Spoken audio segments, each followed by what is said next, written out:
Hey, what's up, guys? It's me, Carlos. I'm back. All right, so I'm gonna tell you right now. If you are a Garcia Glazer, you may get triggered by the things I'm about to say. Likewise, if you are a Haney Glazer, you're probably not gonna enjoy what I have to say about him either. All right. So let's start with Garcia. All right. That dude literally proved he was the better of the two fighters, and he busted weight.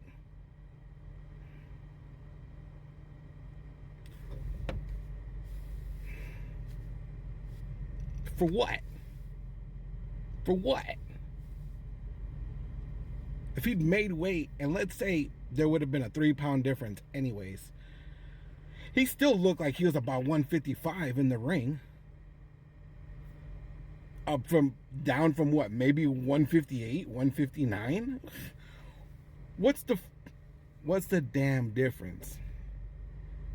We know the outcome would have been the same because that left hook landed consistently. Dumb.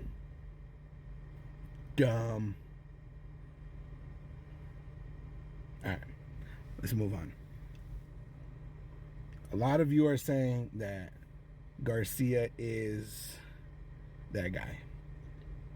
What did he prove? He still only walks in straight lines when he fights. He still relies on his left hook. Yes, it was landing. We're going to get to why later, though. Okay. He jabbed a little bit better. His right hand was a little bit more active.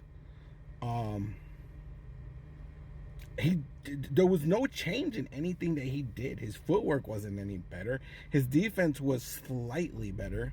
Yes, he had a better chin today. But as we also know, Haney's not a knockout artist. We'll discuss that also. All right. So, what did Garcia really prove to us? What did he show us that we already didn't know? Anybody? Everything he did on Saturday is the same shit he always does. It's not new. Same old Ryan.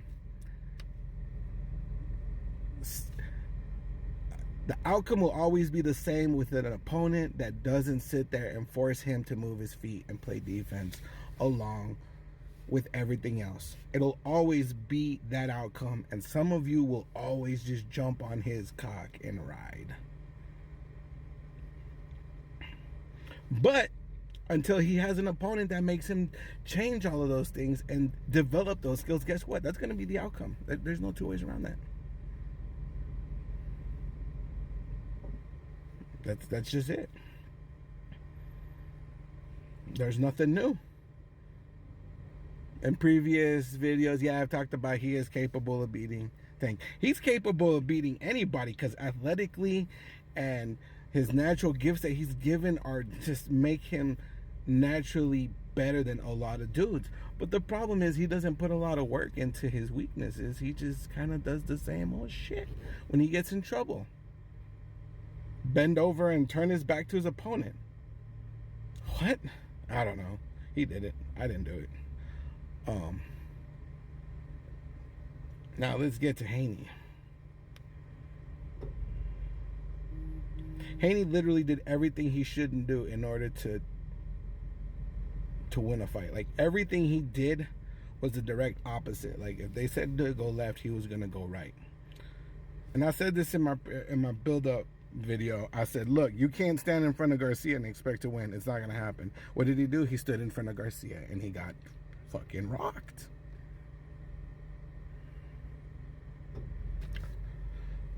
One thing that nobody's really emphasizing on is the fact that every time Garcia threw a jab and the knockdown punches, the knockdown following punches, is he would close his eyes. On the slow motion, you'll see it. A lot of times he closed his eyes at the moment of impact. So he knew the jab was coming, closed his eyes, got hit with the jab, and then by the time he opened his eyes again, the left hook was on its way. Can't close your eyes. Granted, I mean, let's take that into consideration also.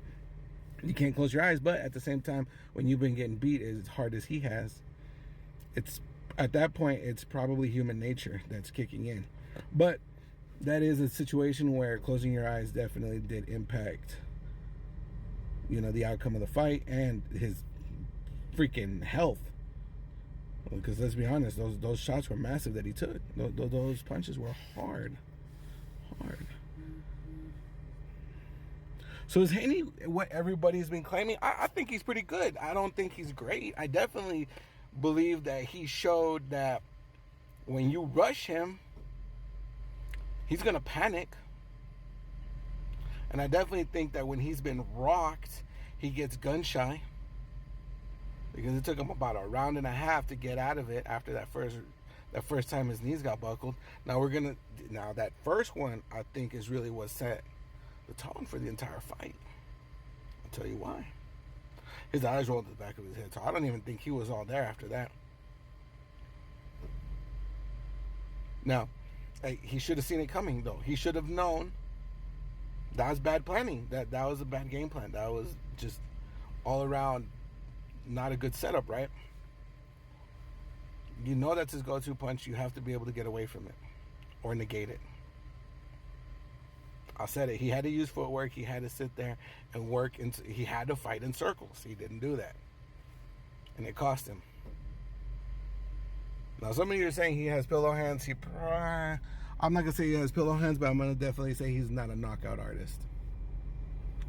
He's definitely not a knockout artist. That's a fact. That's definitely something that, I mean, hey, he could develop that, though.